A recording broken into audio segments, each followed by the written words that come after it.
एक बार फिर से आप सभी का स्वागत है। आपके साथ मैं हूं मोनिका सिंह। और अब बात महायुद्ध की करेंगे मोनिका। ईरान में आग लगने वाले देश अमेरिका की दुर्गति हो रही है, ऐसी दुर्गति जो कभी शायद ना हुई हो। कहते हैं सरकार के लोग हो या फिर मीडिया या फिर विपक्षी पार्टी, सब एक ही भाषा बोल रहे हैं कि अमेरिका की दुर्गति हो रही है। और इसके लिए समझना जरूरी हो जाता है कि इसका क्रेडिट किसको जाएगा। इसका पूरा श्रेय अमेरिका को ग्रेट बनाने का झूठा सपना दिखाने वाले ट्रंप को जाता है। आज पहले एक खबर आपको बताते हैं। खबर यह है कि मिडिल ईस्ट की जंग के बीच ईरान की पहुंच अमेरिका तक हो गई है। कहते हैं कि अमेरिका में ईरान खलबली मचा रखा है। भले ही अमेरिका तक ईरान की मिसाइल्स ना पहुंच रही हो, लेकिन इसकी तकनीक अमेरिका तक बखूबी पहुंच रही है। साथ ही ईरान के प्रॉक्सी और समर्थक अमेरिका को दहला रहे हैं। मामला है कि अमेरिका के आयोवा राज्य के मुस्काटीन शहर में हुई एक भीषण गोलीबारी की घटना में संदिग्ध हमलावर समेत 7 लोगों की मौत हो गई। अधिकारियों के मुताबिक हमलावर ने कई स्थानों पर अंधाधुंध फायरिंग की, जिसके बाद सुरक्षा बलों ने इलाके को घेर लिया। घटना में कई अन्य लोगों के घायल होने की भी खबर है। और चलिए अब नजर डाल लेते हैं इस साल हुई भयानक गोलीबारी की घटनाओं पर। आपको बताते हैं कि अमेरिका में कौन कौन जो है दहलाने की साजिश रच चुका है। 2026 का अगर हम जिक्र करते हैं तो 1 जून की बात करेंगे। अमेरिका के मुस्काटीन शहर में गोलीबारी हुई है। सवाल ये उठता है कि इस वारदात के पीछे कौन? हमलावर ने ताबड़तोड़ गोलियां बरसाई। हालांकि गन कल्चर को लेकर लगातार सवाल उठते रहे। फायरिंग की घटना में 7 लोगों की मौत की खबर आ रही है। 1 जून 2026 की घटना आपको बता रहे। इससे पहले थोड़ा जाते हैं बैक। अगर 18 मई की बात करते हैं तो होंडुरास में 2 जगहों पर जमकर गोलीबारी हुई है। ये 18 मई की वारदात आपको बता रहे हैं। अमेरिका में जिस तरीके से गोलीबारी हो रही है। ईरान जंग के बीच सेंट्रल अमेरिका में दहशत का माहौल बना। ऐसे में सवाल उठे कि कौन इस गोलीबारी के पीछे रहा। 26 लोग मारे गए, जिनमें 7 पुलिसकर्मी भी शामिल थे। ऐसे में इसे बड़े पैमाने पर अगर हम देखें, बड़ी वारदात कहा जा रहा है। कैलिफोर्निया के सैन डिएगो स्थित मस्जिद पर अटैक हुआ है। 18 मई की वारदात आपको बता रहे हैं। 2 हमलावरों ने मस्जिद में अंधाधुंध घुसकर फायरिंग की है, जिसमें बड़े पैमाने पर नुकसान हुआ है। जान माल के मामले में 10 से ज्यादा लोगों की मौत की खबर जो है वो सामने आई। और इसके बाद सवाल उठे कि आखिर इन हमलों के पीछे कौन है? कौन इस तरीके से बार बार अमेरिका में हमले कर रहा है? 16 मई की बात करते हैं। 16 मई का जिक्र करते हैं। टेक्सास की राजधानी ऑस्टिन में फायरिंग हुई। 16 मई को भी दहलाने की कोशिश की गई। अमेरिका को टेक्सास की राजधानी अंधाधुंध और रैंडम फायरिंग में 4 लोग जख्मी हो गए।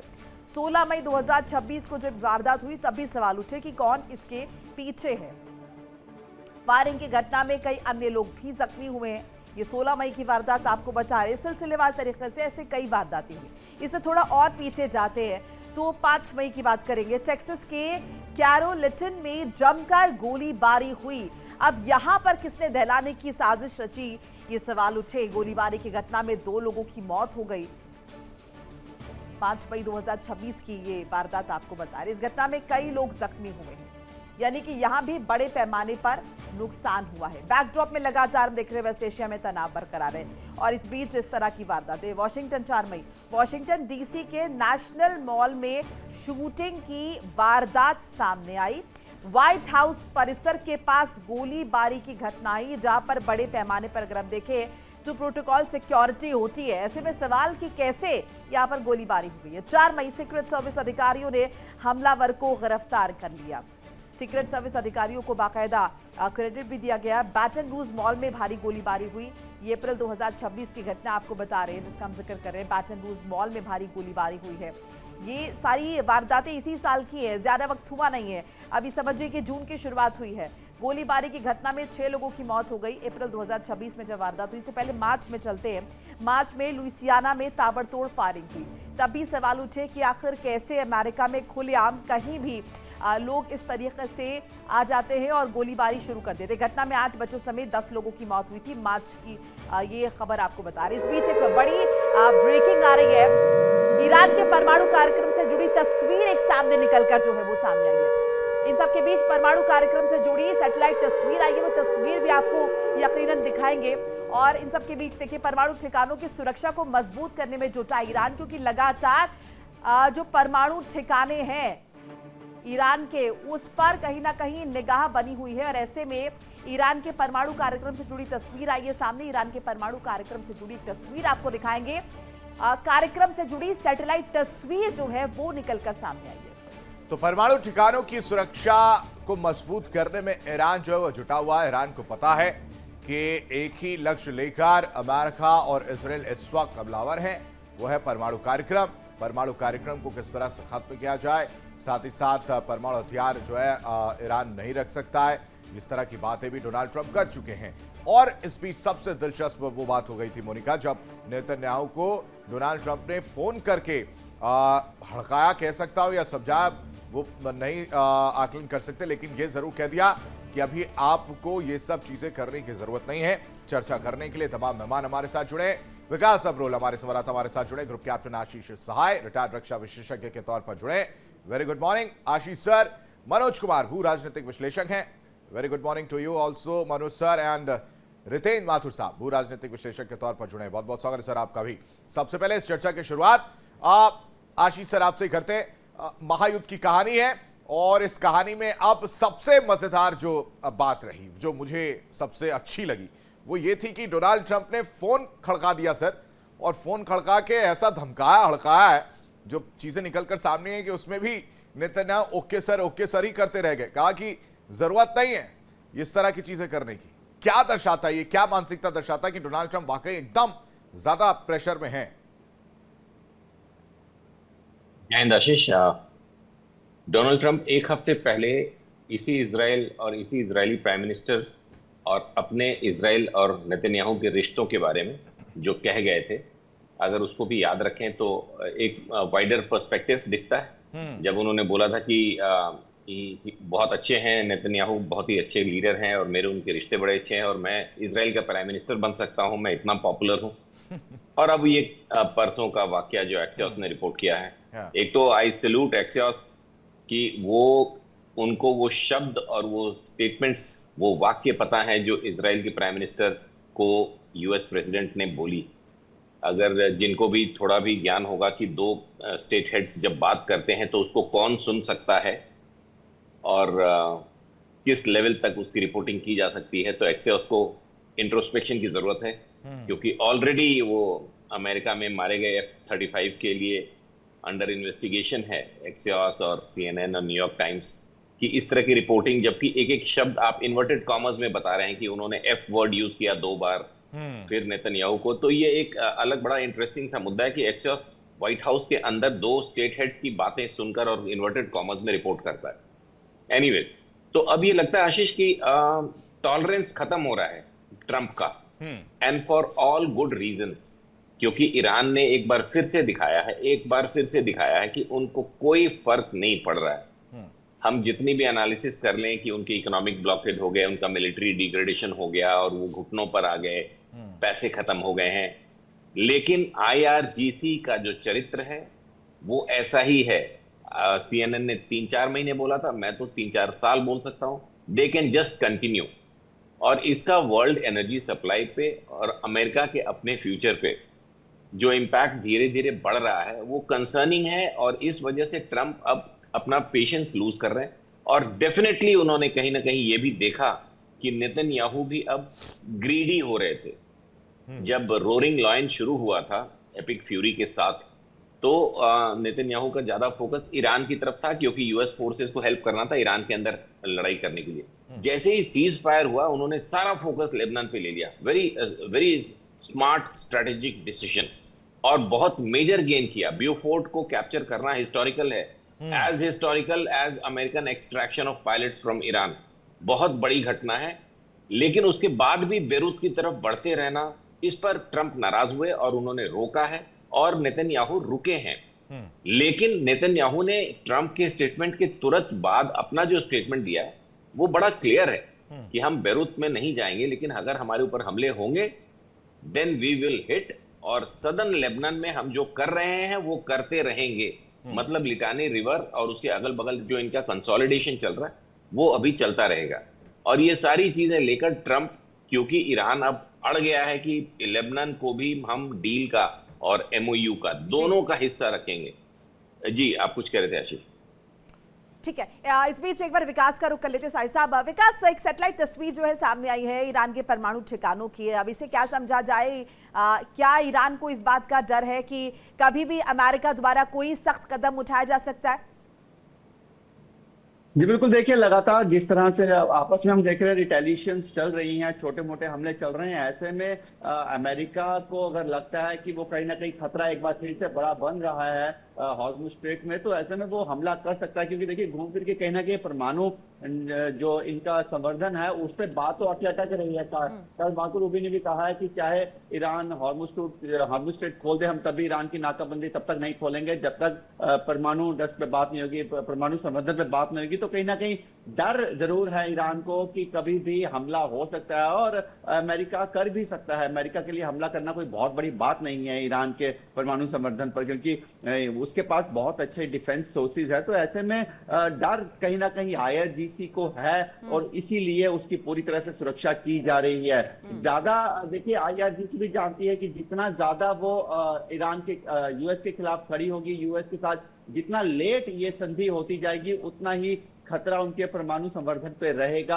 और सबसे बड़ी खास बात देखिए, परमाणु संवर्धन को लेकर यूएस लगातार ये कहता रहा है कि उसे सौंप दिया जाए। तो ऐसे में उसको पता है कि उसकी नजर परमाणु संवर्धन पर ही है और उसको वो कहीं ना कहीं हथियाने की कोशिश करेगा।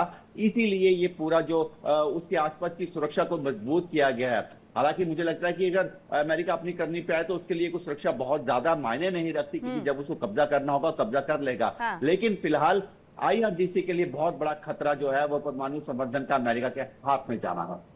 ठीक है, इस बीच बड़ी जानकारी दर्शकों से साझा कर लेते हैं। आयतुल्ला खामनेई को लेकर ईरान ने बड़ी घोषणा कर दी है। खामनेई के 3 दिन के राजकीय अंतिम संस्कार की घोषणा की गई है। ईरान के कई शहरों में जुलूस निकाला जाएगा। पूर्व सुप्रीम लीडर अयतुल्ला अली खामेनी सुपुर्द खाक किए जाएंगे। जंग के तकरीबन 3 महीने के बाद ईरान ने बड़ी घोषणा की है। खामनेई के 3 दिन के राजकीय अंतिम संस्कार की घोषणा जो है की गई है। कई शहरों में जुलूस निकाला जाएगा।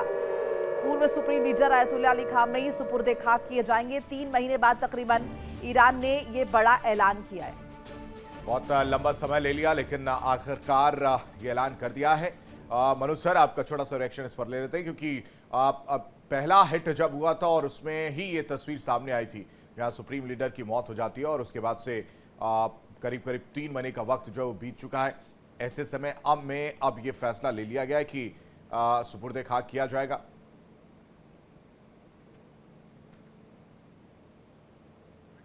अनम्यूट कर लीजिए मनोज जी।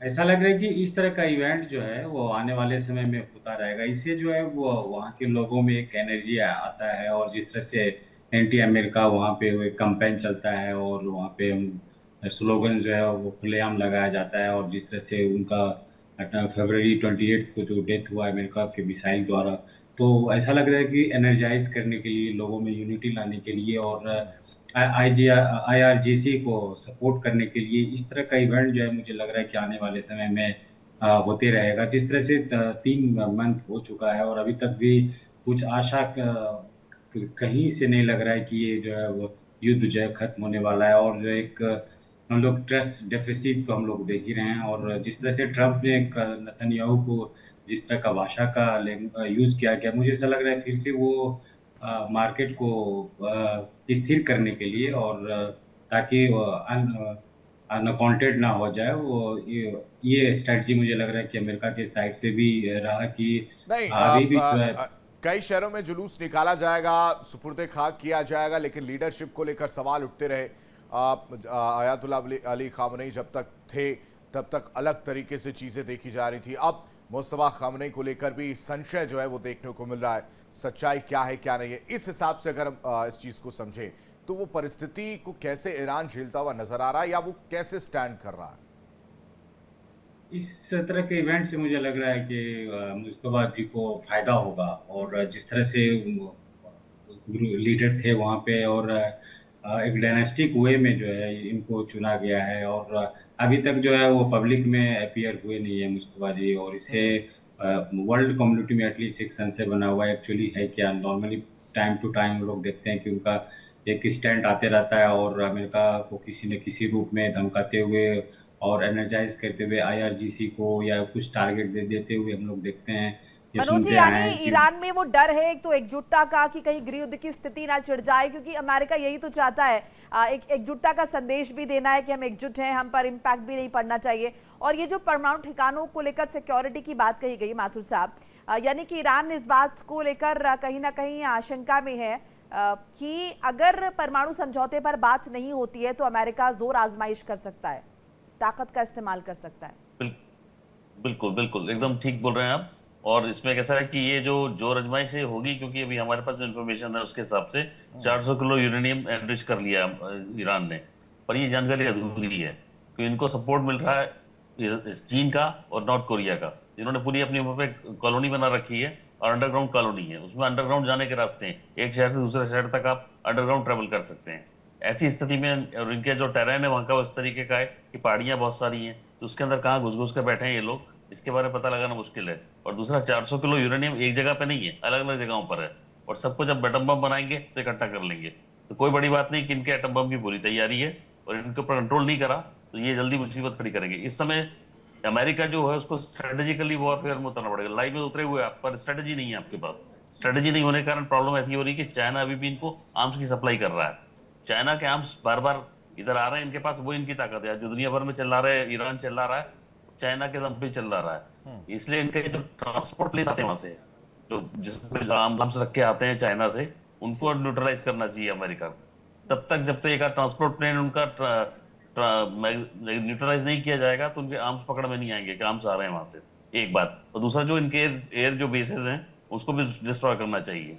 जब तक ये स्ट्रेटेजिकली इतने अटैक नहीं करेंगे, इसके बाद ये यूरेनियम पे अटैक करने जाएं, क्योंकि इसके पहले अगर घुसेंगे तो गड़बड़ हो जाएगी इनके साथ। अभी स्ट्रेटेजिकली इनकी सिचुएशन इनके फेवर में नहीं है, तो अभी बहुत सारी चीजें अपने को देखनी है कि ये दुनिया के आने वाले दिन में दुनिया के लिए खतरा है ईरान, ये मान के चले हम लोग। अगर रहेगा दुनिया के अंदर ईरान जिस ढंग से चल रहा है वो गड़बड़ होगा। अभी अली खोमेनी की मृत्यु हुई, अब उनकी आज इतने 3 महीने बाद उनका अंतिम संस्कार किया जा रहा है। उनके बेटे का कल एक स्टेटमेंट आया, तो उसमें उन्होंने कहा कि भाई हमें ये इजराइल जो है दुनिया के लिए कैंसर है, उसको खत्म कर देना चाहिए। तो इजराइल के विदेश मंत्री ने बोला कि आपका स्टेटमेंट को सुना हुआ सा लगता है, आपके पिताजी भी ऐसे ही बोलते थे, तो क्या ये स्टेटमेंट आपके पिताजी वाला ट्रू कॉपी करके भेज रहे हैं आप? ट्विटर पे उसको जवाब दिया। फिर सेकंडली उसने ये बोला कि आजकल भाई साहब आप हैं कहाँ, आपके दर्शन दीदार नहीं हुए लंबे समय तक, एक बार दर्शन तो दो हमको। तो मतलब ये है कि अगर आप दर्शन दोगे तो आपके लिए भी मुश्किल है। अब ये देखना है कि जब अंतिम संस्कार होगा इसमें शायद इनके बेटे आएंगे या नहीं आएंगे, वो दुनिया के सामने शायद दिखावा हो सकता है। देखते हैं अभी क्या होता है। जी हर एक मूवमेंट की जानकारी है इसराइल के पास, अमेरिका के पास, जिस तरह से। और मैं इसलिए कह रहा हूं और बड़ी जिम्मेदारी के साथ कह रहा हूं क्योंकि जो टारगेट किया गया आशीष सर, जो टारगेट ओरिएंटेड किल कह लीजिए या टारगेट पता था उन्हें, उस हिसाब से किया गया। ऐसे में मुस्तफा बाहर निकलेंगे ना निकलेंगे ये भी अपने आप में एक बड़ा सवाल हो जाता है, और नहीं निकलेंगे तो फिर तो वो अभी तक तो खेल ही रहे हैं, फिर वो तब और कंफर्म हो जाएंगे कि भाई साहब अपने पिता के अंतिम संस्कार में ही नहीं आए, सुपुर्द खाक में शामिल नहीं हुए। आशीष, आपने वीडियो गेम खेला होगा, खेलते होंगे। एआई किल चेन जो है, चाहे वो एंथ्रोपिक का हो, लॉकहीड मार्टिन का हो, ये इतनी फ्यूचरिस्टिक चीज है कि आई फील वेरी क्यूरियस कि इस तरह के किल चेन्स, एआई किल चेन्स, जिसमें आप सोच के बियॉन्ड जाके आपको एक इनपुट्स मिलती हैं कि मुस्तफा खुमैनी जिंदा है नहीं है, अमेरिका को अभी तक नहीं पता चल रहा। और रूबियो ने परसों अपने कांग्रेशनल इन्वेस्टिगेशन बोले, अगर उसको जिस तरह के क्वेश्चन किए जा रहे थे, उसमें बोला कि शायद वो हैं। वो किल चेन में इस तरह की इनपुट्स होती हैं कि आप नतांज में बाहर खड़े हैं, अपने कुछ रिपेयर्स चल रहे हैं उनके न्यूक्लियर साइट पे, उसको सैटेलाइट से पिकअप करके, और दुनिया में आप कहाँ हैं, 8 अरब लोगों में आप कौन हैं, आप किस तरह से खड़े होते हैं, किस तरह से चलते हैं, किस तरह से आपकी आवाज आती है, और उसके बाद आप कहाँ से निकले हैं, मतलब एवरीथिंग, जिस तरह की प्रोफाइलिंग और मैपिंग होती है, उसके बावजूद अभी तक जूनियर खुमैनी का पता नहीं चलना एक बहुत मेजर क्यूरियोसिटी है। और मुझे अभी भी लगता है कि एक ऑडियो बाइट तक नहीं आई है। चलिए वीडियो तो समझ जाए, और उसको अगर आप सुपर इम्पोज करें कि ये जो अब सुपुर्द खाक करेंगे, और उसके पहले की घटनाओं को अगर हम याद करें कि कह रहे थे कि उनके चेहरे पे कुछ चोट लग गई है तो उसको हम प्लास्टिक सर्जरी कराएंगे। देखिए इंडिया डेली 24/7 अब आपकी स्मार्ट टीवी पर। इंडिया डेली मौजूद है सभी डिजिटल प्लेटफॉर्म पर लाइव और लगातार। इंडिया डेली 24/7 हर दिन राष्ट्र को समर्पित।